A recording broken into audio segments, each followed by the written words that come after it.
December 8th, 2021, Planning and Zoning Commission meeting for the City of Brentwood. If you'd please join me in the Pledge of Allegiance. Pledge allegiance to the flag of the United States of America and to the republic for which it stands, one nation, under God, indivisible, with liberty and justice for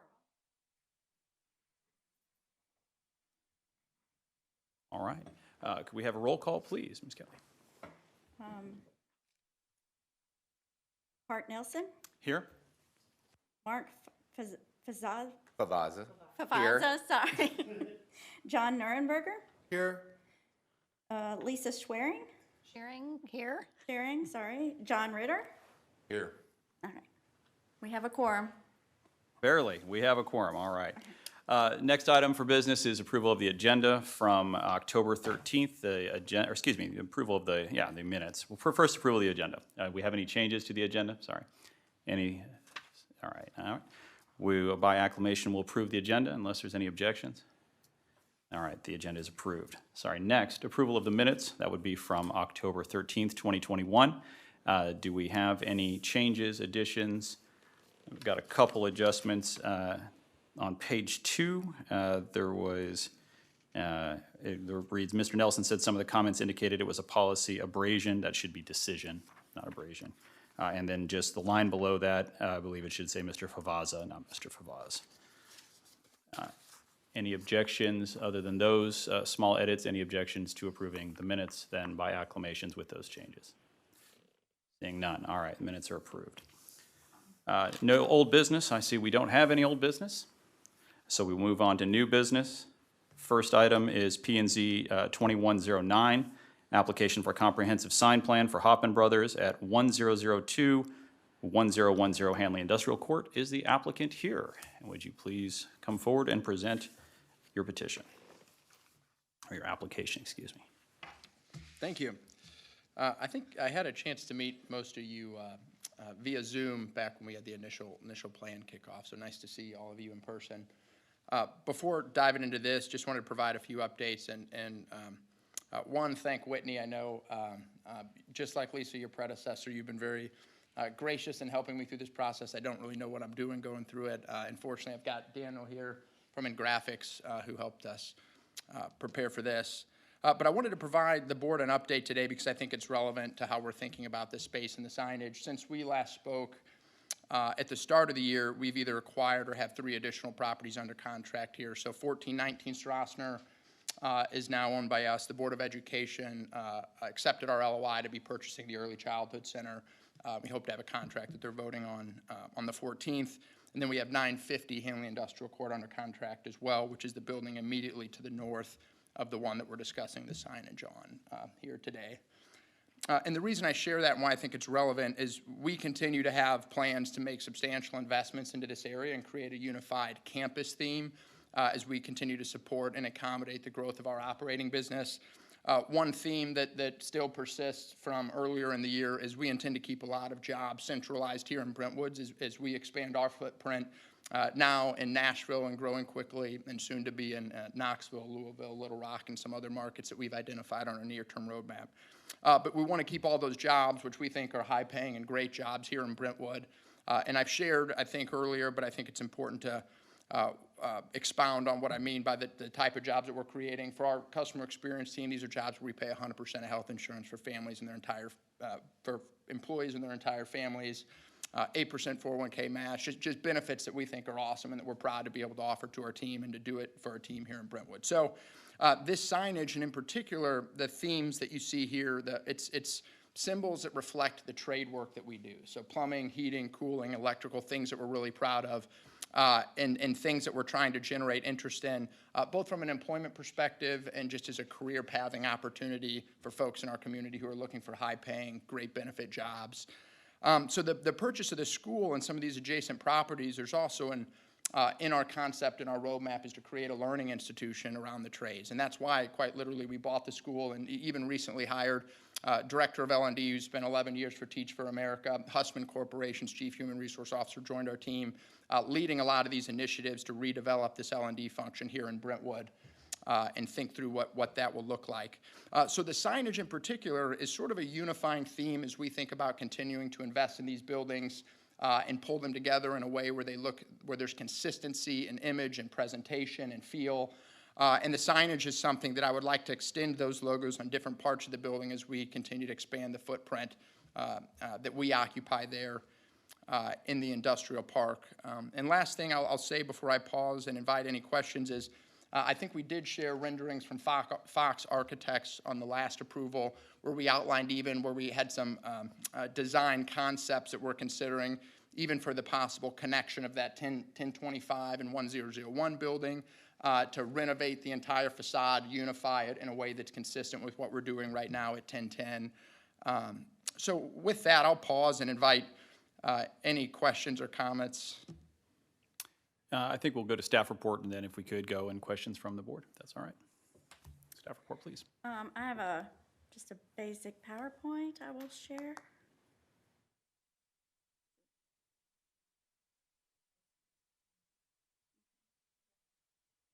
Okay. If you'd rather take a seat, you're welcome to do so. I know. When you have questions, it's easier to the mic. Perfect. Standing there looking at something you can't see is tough. You can tell I haven't done this often. Whitney Kelly, Planning Director for the City of Brentwood. We have a quick PowerPoint. As the applicant has indicated, the Planning and Zoning Commission did review the proposal for the building renovation on November 18th in 2020, and the Board of Aldermen approved it with Ordinance 4946. At the time of your review of the approval, it was noted in the staff report that they did not submit for a comprehensive sign plan at that time, and any signage would have to comply with the city's sign regulation or have to come back through for a comprehensive signage plan. The city's comprehensive signage plan under section 410-135 does allow for flexibility of the sign regulations in accordance with the proposed plan as submitted based upon specific review criteria for the board. The consistent with the city sign regulation, compatibility and theme, visual quality and overall character, scale and harmonious with the development, and located to ensure convenience to the visitor and user. And the proposed plan is consistent with and further the goals of the comprehensive plan. They are proposing 2 wall signs that are all individual channel letters and internally illuminated. And included in the application is the non-conforming ground sign that was permitted and installed in 2015. So this would then legalize that existing sign. The sign regulations under section 410-120 for a multi-floor building with multiple tenants on a single zone lot provides for 1 wall sign at 41 square feet for this property. It's based upon the width of the tenant space, so for this applicant it would be 41 square feet. The applicants, you can see the 3 images from the applicant's comprehensive sign plan of the 3 signs in the proposed location. And in relation to the Hanley Industrial Court area along Hanley Industrial Court Drive. The first sign is 68.11 square feet, and it would face the west elevation along Hanley Industrial Court. The second sign is 78.98 square feet, and it faces the south, where it does not face a street, is not directly facing a street, and there's an intervening building between them, which is why this would brought before the board, as this is a non-conforming sign to our current code. The city's ground sign requires that a maximum sign for this property to be 55 square feet and a maximum height of 5 feet, and a solid base of at least 1 foot high. The existing sign is non-conforming. It was permitted in 2015 for the Classic Car Studio. At a later date, it appears that the Naked Spirits was then added when that tenant went in. However, I could not find a permit for it. The overall sign area of it is under the requirement of 55 at 52 square feet. However, it is 10 feet tall. Therefore, this would legalize that existing non-conforming sign. The comprehensive plan does discuss that the Hanley Industrial Court will be a destination retail, and includes restaurants, retail, professional office, medical offices, light industrial office office flex businesses, and the majority of these would be located in the Hanley Industrial Business Park and Industrial Court. New developments should be high quality and should reflect positively on the image of the city using high quality architecture, signage, and landscaping. The business park land use designation is intended to enhance and support the economic and business development within the city. In the staff recommendations of the staff report, we did recommend that to be consistent with the code, that the first sign A, should be lowered to 41 square feet, and that the commission should review the proposal and with the applicant and determine if the second sign is in keeping with the comprehensive plan. And if you do determine that it's necessary, that we also recommend it be the same size as the front elevation for consistency in the design. We did not have an issue with the existing ground sign as it is largely existing and non-conforming, and this would just legalize that use. Questions?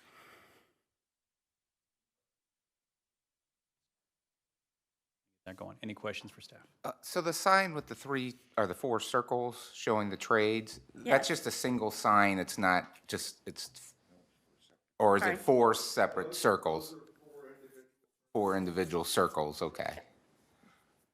I'm sorry, if you're speaking, we need you to state your name and address for the record. But yes, as Daniel Kirchhoff, who Okay. is within graphics, stated, they are 4 individual circles. However, because the sign regulation is a single rectangle around the extreme limits of the sign, it's viewed as a single sign on that elevation. Yeah. Got it. And as far as the monument sign for the car and the spirits, are you just using the existing sign and lowering it, or will that be a brand-new sign altogether? No, that was just included in our documents as an property. Okay, That was one of the requirements.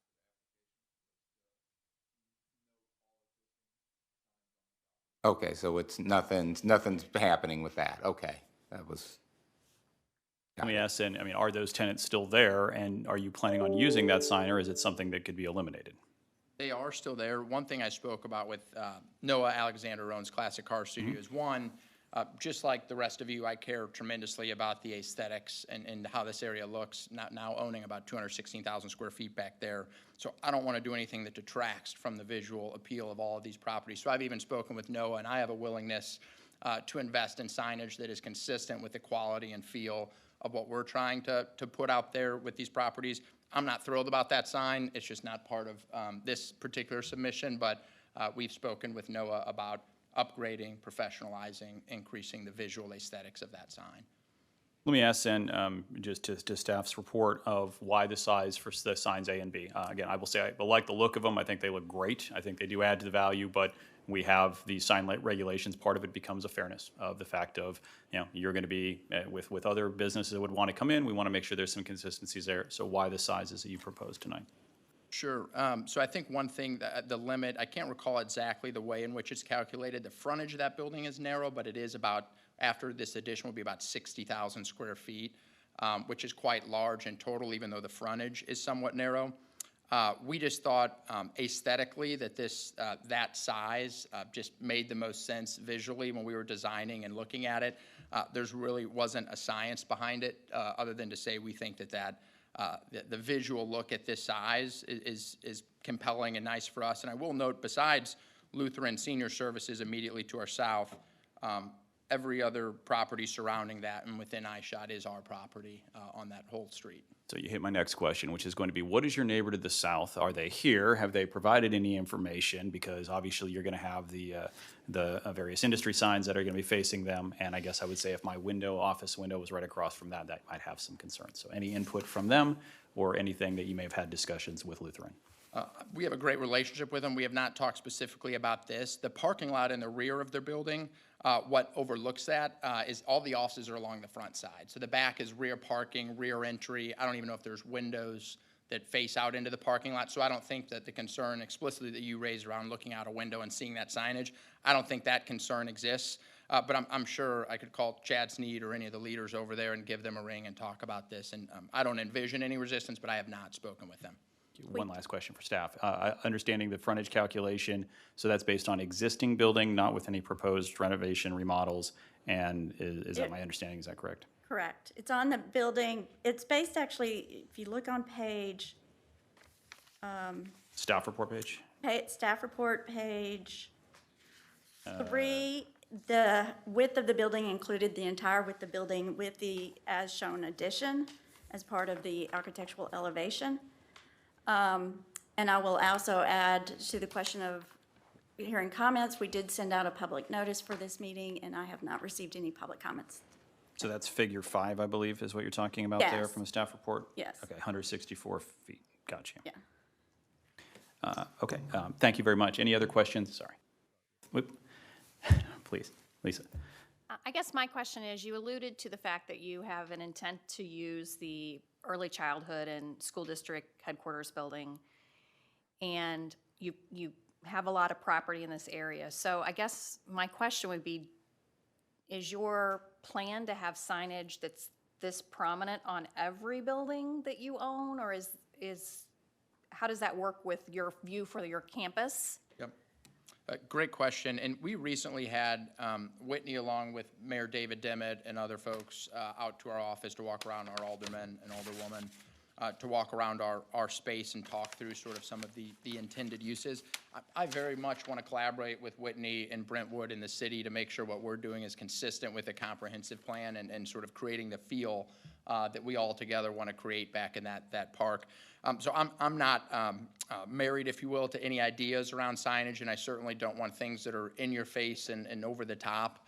But I do want to bring about some unifying elements, because as you drive through that park, the finishes are all different, the color schemes are different, the palettes are different. Some of the signage, to include classic cars, existing signage, needs to be upgraded, and I'm committed to doing all those things. Parking lots need to be repaved, and we're talking about millions and millions of dollars of work that we intend to do over the next few years.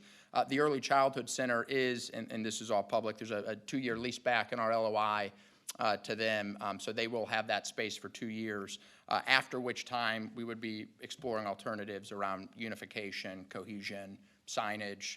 But I do want to address those things, but I want to do them in partnership and collaboration with the city to make sure we're doing it in a tasteful and right way. But I do think that the location of this, as you drive down that street, it is dark in that area. It's not very well lit. This will be some nice signage that I don't think will be in your face, stand out, screaming loud. And it is, as you drive, it is visual, and you do see it, and I think it is like a nice aesthetic character that it would add to that area illuminated. Together with a lot of the landscaping along that wall of the building that we intend to do, I think it would look nice together. Sharing anything else? Yeah, I think it looks nice. I think the question is just the overall size of the signage, and if your intent is to have similar signage on all the buildings, then I think I agree with Mr. Nelson's concern that we need to be fair and equitable to all tenants and all building owners in the entire park, and that's where, I guess that's where I'm at with it. Anything else? Mr. Nuremberger? One question. Who are you communicating to? Could you be more specific? You're spending a lot of money on a sign. Who are you communicating to inside of handling and judicial court other than other businesses there? We don't get a lot of customer foot traffic. For us, we want a workplace environment that our team members can take pride in. If we, as a skilled trades professionals, plumbers, HVAC technicians, electricians, take great pride in what we do, we want a workplace that reflects that pride, that commitment to quality. And so that's who I'm speaking to when I think about the campus, the investment. And with the school in particular, there's an opportunity to bring folks in and have partnerships with different schools throughout the St. Louis area, different communities where there's underrepresentation in the trades. And we're talking to folks about those partnerships. So my hope is there would be even increased student traffic as we build that learning and development function. And as those students step on our campus, I want them to take pride in what we do. Do you envision being able to see this from anywhere else in the community? How high is it up on? You wouldn't. You can't see it from Highway 40. You can't see it from anywhere else, I guess that's. Correct. Yeah, there is no external, this is purely for that immediate vicinity. I Yeah, don't think you okay. can see it anywhere else. Okay, that's my answer to my question. Thank you very much. Anything else, Mr. Nomar? No, that's it. Any other member of the commission? Mr. Ritter? I guess the question is, when you're designing the sign, I guess why would you not look at the comp plan and design it within our regulations? Why would you design it bigger, other than you want it to be bigger? Sure, we want it to be whatever we think is aesthetically most pleasing, given the overall dimensions and size of the building. The front face, what I think is difficult is that building is long and narrow. So the front face is small, but the building is very large, and the surfaces along that building are very large. And I think proportionally, when we were looking at it aesthetically, we thought this was the most visually pleasing. We can certainly shrink it, but I think that's detracting from the overall aesthetics of this building and this investment. I just don't quite understand. You say you want to follow the comp plan and, be part of the community and everything else, but you designed something outside of the specs, which seems, I understand you want it bigger, that you would say that's going to fit, but I would think you would try and propose a plan that's within our specs. Sure, so I purchased plan. this building existing, and there were even variances with respect to the proximity, the street that was most close. I mean, there's elements of this that I didn't start from ground zero with, right? And I'm clearly wanting to do things consistent with a comprehensive plan, otherwise I wouldn't be spending millions of dollars in this area doing it and making very high-quality investments. There was even an existing one-story structure there that I could have just repurposed, but it would have been much less costly, but it would have been a significantly lower investment dollar amount. But we chose a more costly, more aesthetically appealing, bigger investment in Brentwood. And I think asking for a signage that maybe is a little bit out of variance, but we think it's consistent with a more desirable aesthetic look, I don't think that's unreasonable. I think one thing worth noting is that a comprehensive sign plan isn't needed unless they're asking for something outside of the normal regulation. So if they wanted to just have a single 41-foot sign, they wouldn't even be in front of us. So I think that that's something worth considering as well. Mr. Fuzz, anything? No.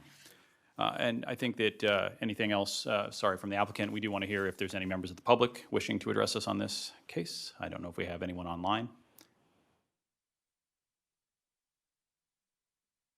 All right. So we do have a staff recommendation, and we have a proposal in front of us. Again, really appreciate it. I do think it looks fabulous. I will say, as someone who's involved in education, especially the trades, I like the idea of being able to clearly say, here's what we're here to do, especially with the idea of a school. So I think that really adds to it, and understand that would be 2 signs. So right there, you're needing a comprehensive sign plan. But obviously, at this point, we'd entertain a motion. I'll make a motion that we approve the site plan, the sign plan for this applicant. I don't think we need anything else. Do I have a second? Second. We have a motion and a second. We'll do a roll call vote since we're small tonight. Oh, yes, sorry. Lisa Schwerin? Sorry. Yes. John Nuremberger? Yes? Mark Favaza? Yes. John Ritter? Yes. Art Nelson? I don't, Oh, okay. which there's not. So the motion passes. It will get forwarded on to the Board of Aldermen at their next meeting on December 20th. Thank you very much. Thank Look you forward to all. doing And I business. do, to address, follow up, Lisa, when we start looking at signs or any changes, I would love to get everyone's continued input and make sure what we're doing is consistent with what your vision is. So, thank you. We need to have it at one meeting, do That's a very good point, which is we do, although we have a motion that's been approved, we do have the ability to kind of move this forward quickly. I think, though, unless there is a particular rush, that it'll go to the Board of Aldermen as normal. So that would be, I guess, unless we- Yeah. Great. we good. Great. Thank you very much. Thank you all very much. Do I need to stay here for anything?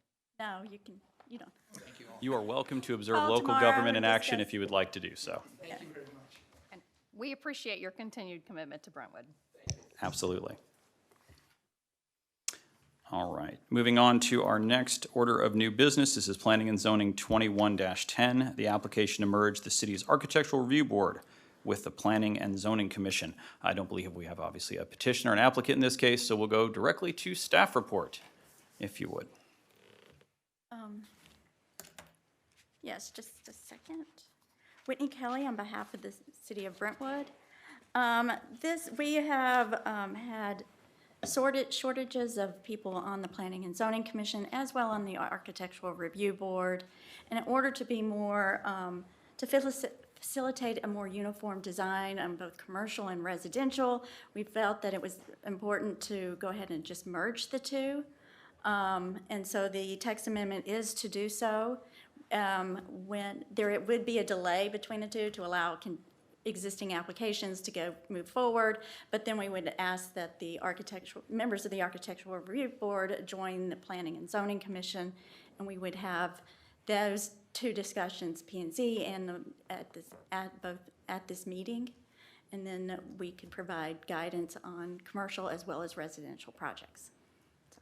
I believe we do have the draft ordinance in front of us as well, with both the final version as well as the red lines showing the differences.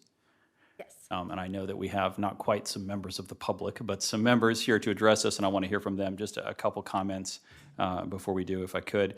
It has been a challenge, and folks know we're 5 of us tonight, and making sure that we have enough people for planning and zoning.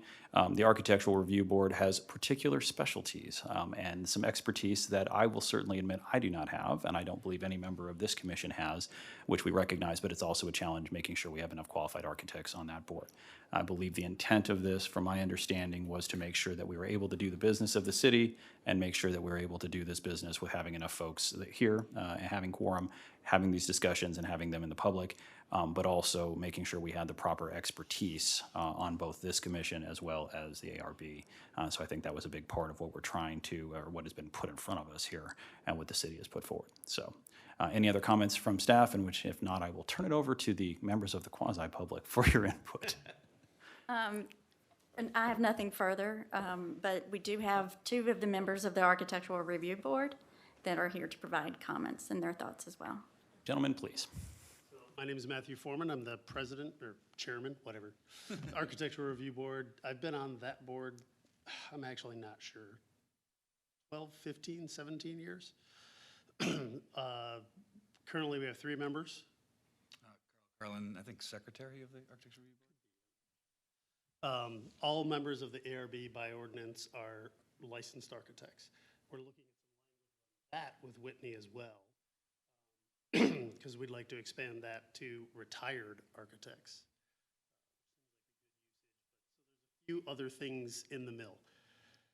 I'd actually like to use the discussion you just had as a good example. You had a sign submission coming through.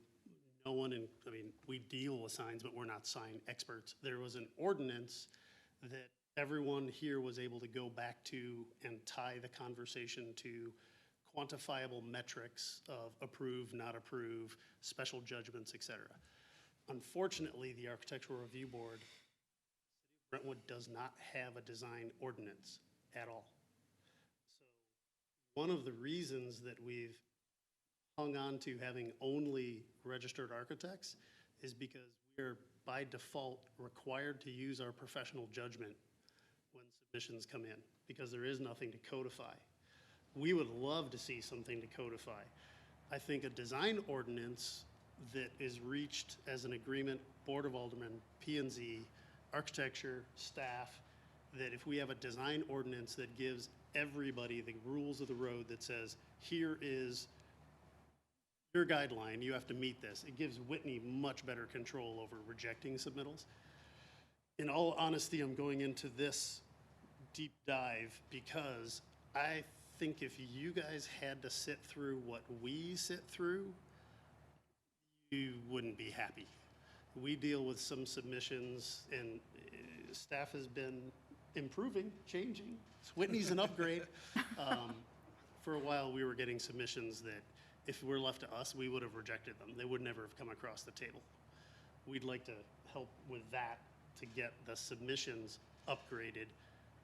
But I think in all of our best interest, in the short term, I'm in favor of merging the boards, but I think the design ordinance that we would have in place would be the best tool to codify that the city really has a unified design vision. Now, in the meantime, we face some of the same challenges you have tonight. You barely made quorum. There's only 3 of us. We need 2 for quorum.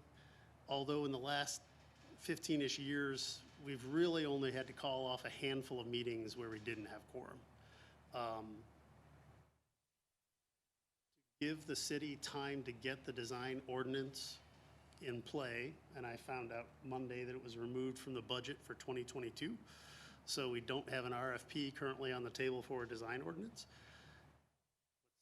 Seems like an adequate strategy for 2022 is for both of us to volunteer to be on the P&Z, and we'll still run the Architectural Review Board as an independent entity until the design ordinance is put into play.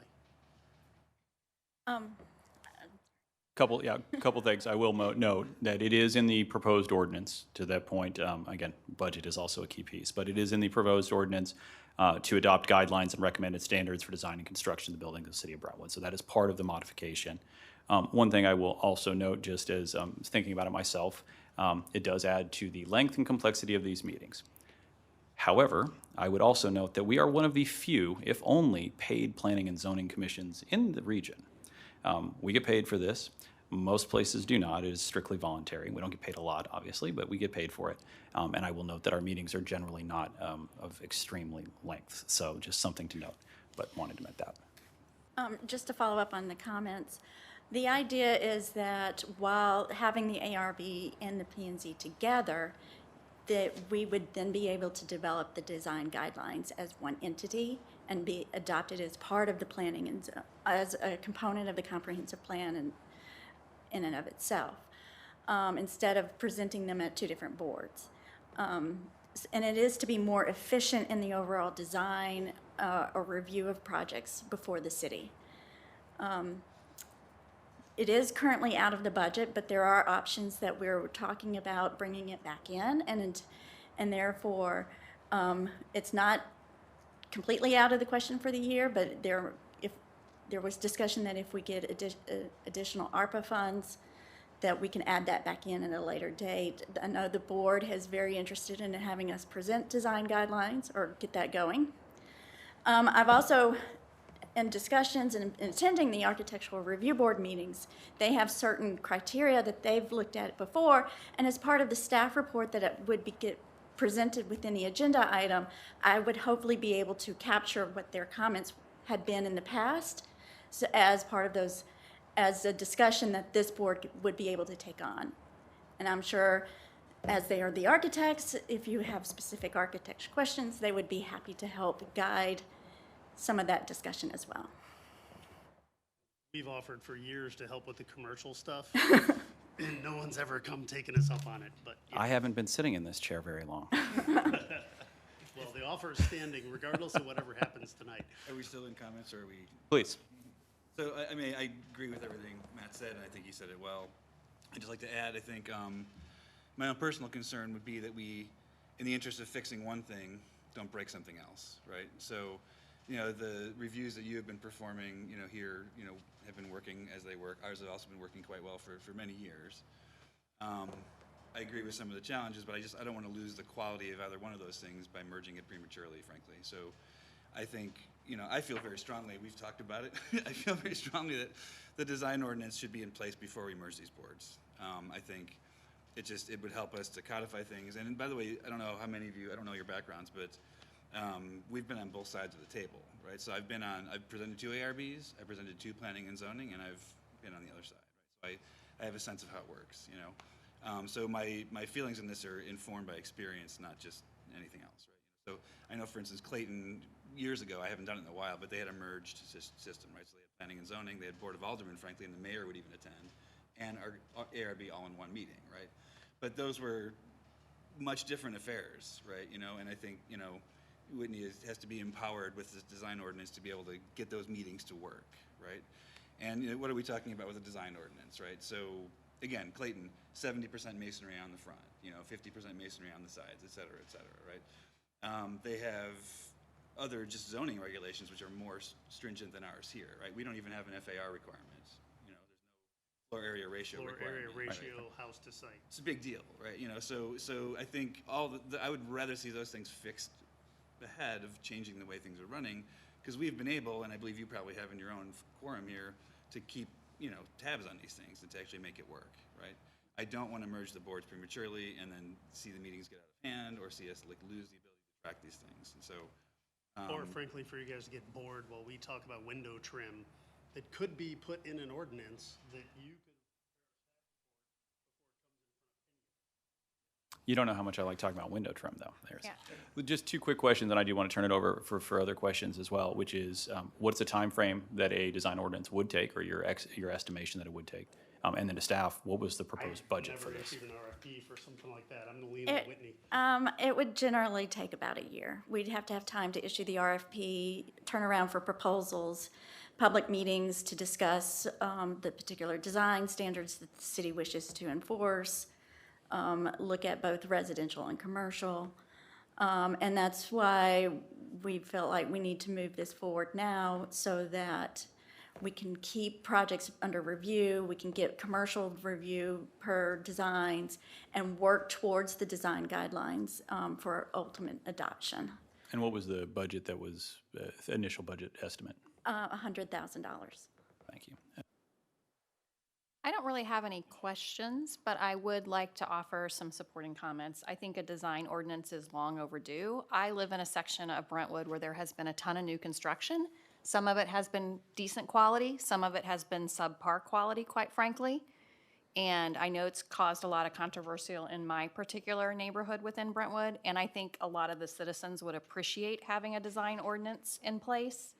So I just wanted to offer that, because I have been to some architectural review boards, and I have been to one that got very heated. And it was not a pleasant experience, which is We don't unfortunate. get paid a lot either, so. Nothing like that ever happens here. Mr. Nuremberger? I was on the commission, been on too long, when we created the Architectural Review Board. I was actually against having the board because of not having any guidelines to have you guys use.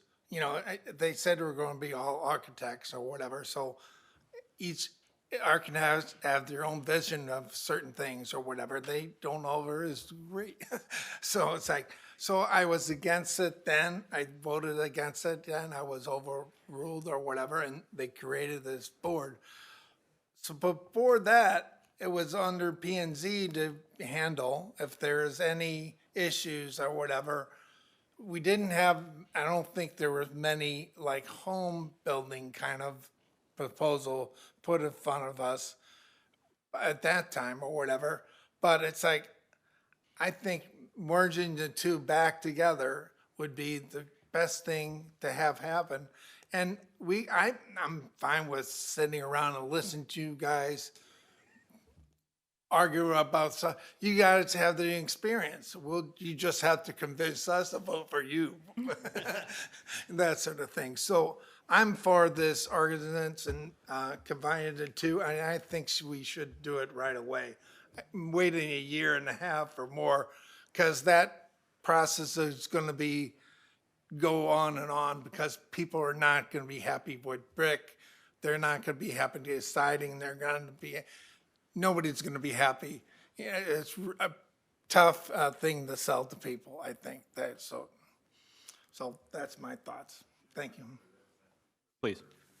So I think it's worth saying, like, in 8 years, 10 years I've been on it, you've been on much longer. Lose track. I was on it when Richard Bortino was on it, which is a long time ago, right? He was on this And Rich board. then came to this board Yeah. for a little while Right. until he moved. Yeah. So in all of that time, and I remember certain projects as you mentioned, but I think I voted no once, maybe twice. So, And I'm the one most likely to do it, right?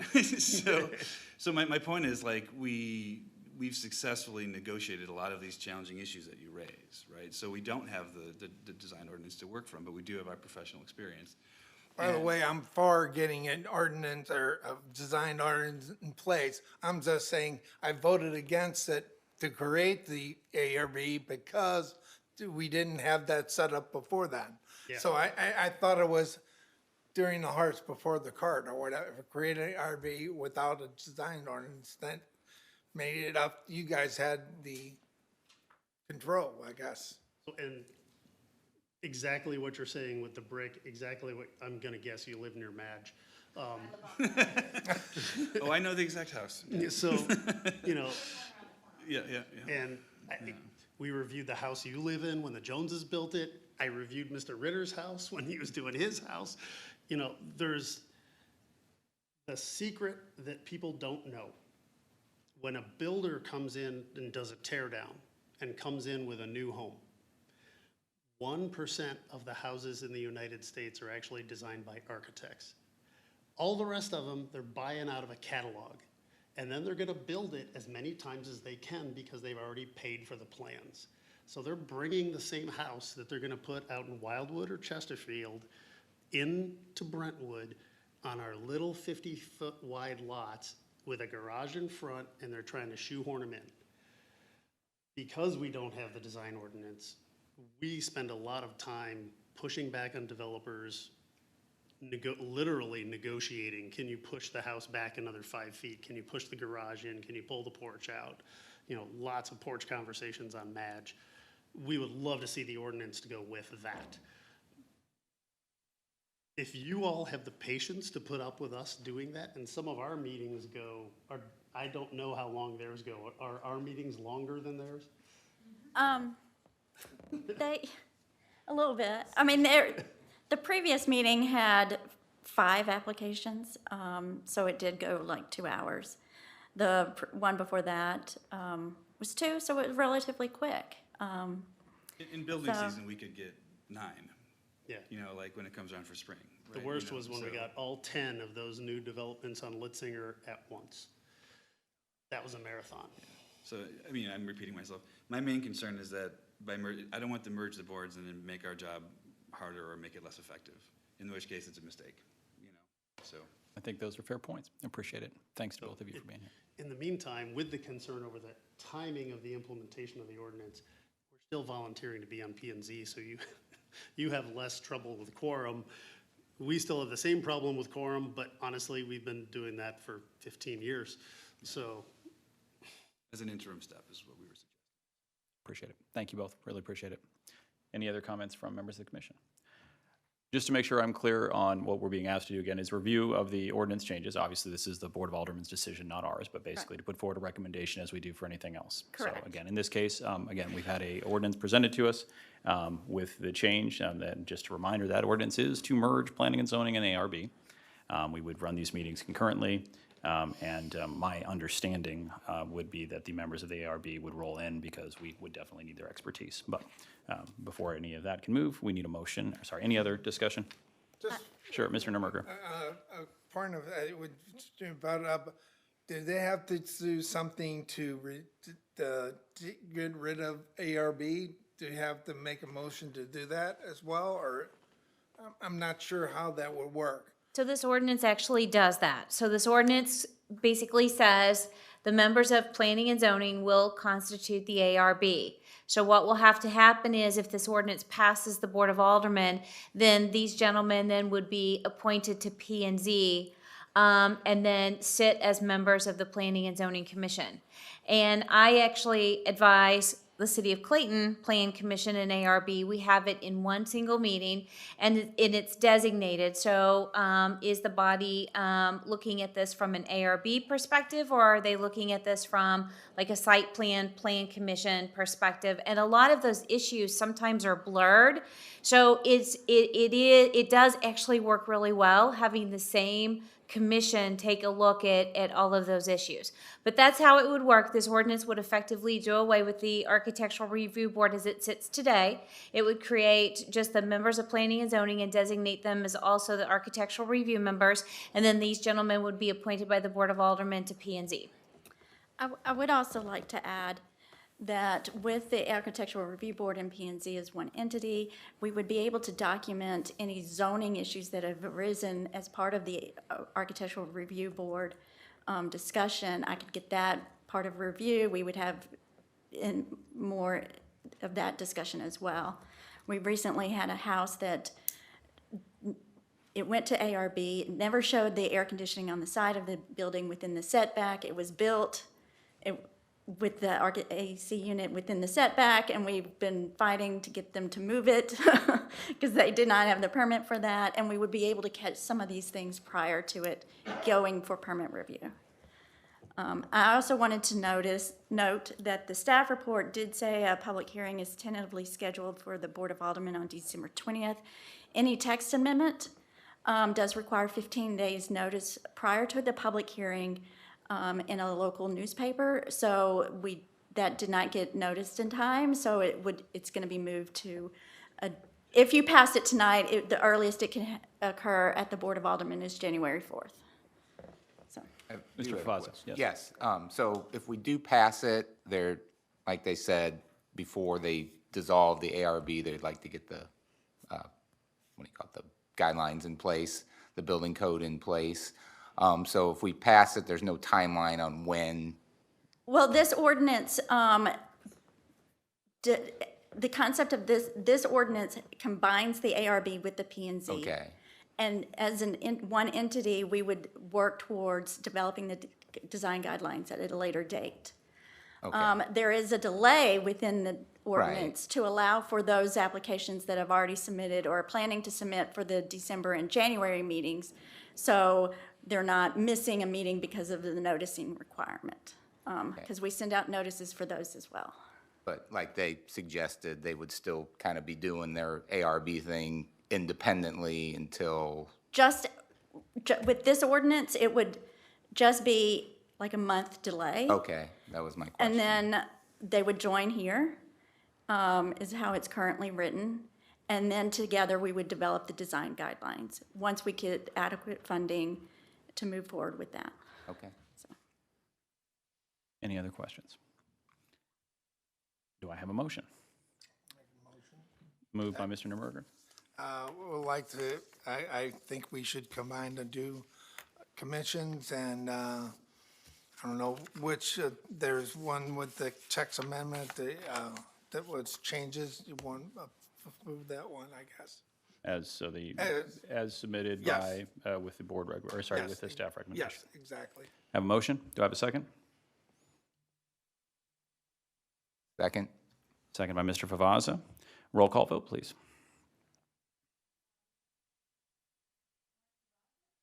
Yes? Yes, Yes?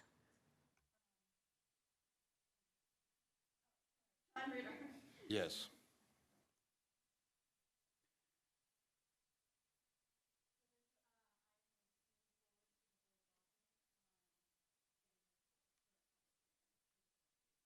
I will make the point now, and I will make it again at the Board of Aldermen meeting, that I think that we need to have the design ordinance in place. I think that needs to be a priority of this city.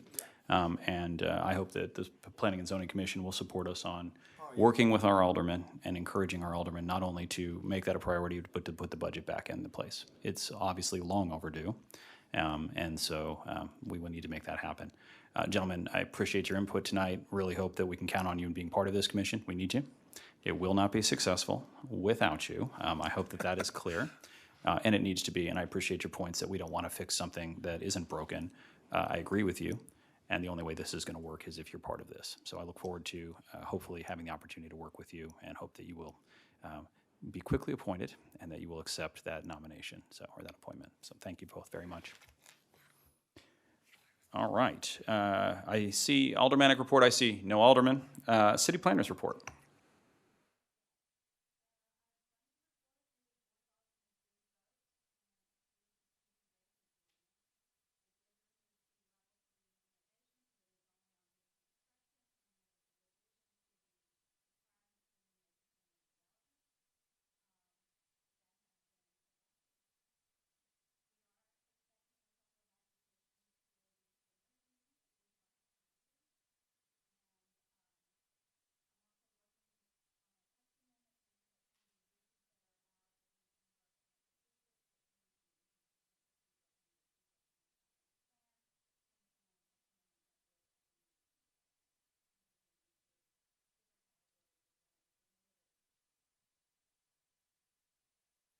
Thank you. I think our next order of business is the Planning and Zoning Commission 2022 schedule. It was distributed through board docs. Hopefully, folks have had a chance to review it. Should be no surprises there. Our meeting time has stayed the same at 7 p.m. And same day, but you also can see the submittal deadlines as well as site plan review. I believe we do need to approve this. Is that correct? Something, all right, so any.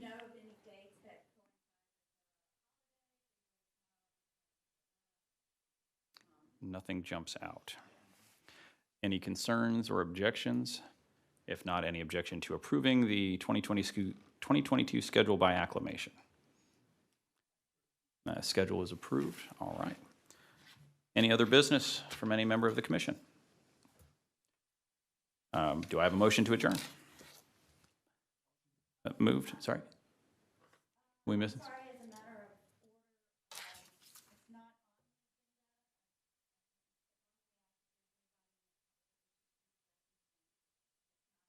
That's not on the agenda? All right, so that's a good practice to have. I'm trying to see here, we have only 3 participants. Is there any member of the public wishing to address the commission on any other item? I will take a point of personal privilege to note that we have an exchange student staying with us from Germany. Florian Kempinger is looking at local government in action, so invited him to join us tonight, so he got to see that. We had a motion and a second to adjourn. So all those in favor signify by saying aye. Aye. Aye. We are adjourned. Thanks, everyone.